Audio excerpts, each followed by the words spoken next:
তো গাইস সকাল সকাল উঠে আমি ব্রাশটা করে নিচ্ছি। আমি তাও কালকে গেছিলাম আমরা একটু ঘুরতে গিয়ে অনেক কিছুই দেখেছি গাইস। তো আপনাদের বলছি, আমি গেছিলাম সান সিটিতে, গেছিলাম চার্চে গেছিলাম,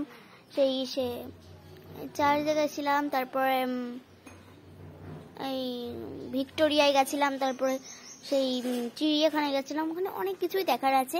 চিড়িয়াখানায় গিয়ে সানসিটিতে গিয়ে অনেক কিছুই দেখেছি। আর আমরা ছিলাম, আজকে এসেছি কলকাতার পাশে আমার একটা পিসি বাড়ি আছে, সেখানে আমি এসেছি। তো এসে ওই দেখুন আমার একটা বোন, আমার বোনটা কিন্তু অনেকই ভালো, দেখো কিউট, অনেক। চলো আসো। তো আমরা এখনো বাড়ির দিকে যাচ্ছি, তো চলো। আর আঙ্গুর গাছটা দেখিয়ে দিই,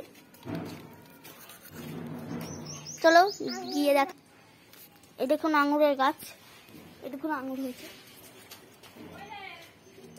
দেখুন আঙ্গুর কত সুন্দর, হেবি সুন্দর দেখতে, অনেকে কিউট ছিল আঙ্গুর গাছগুলো, অনেকে কিউট, মানে অনেকটা কিউট।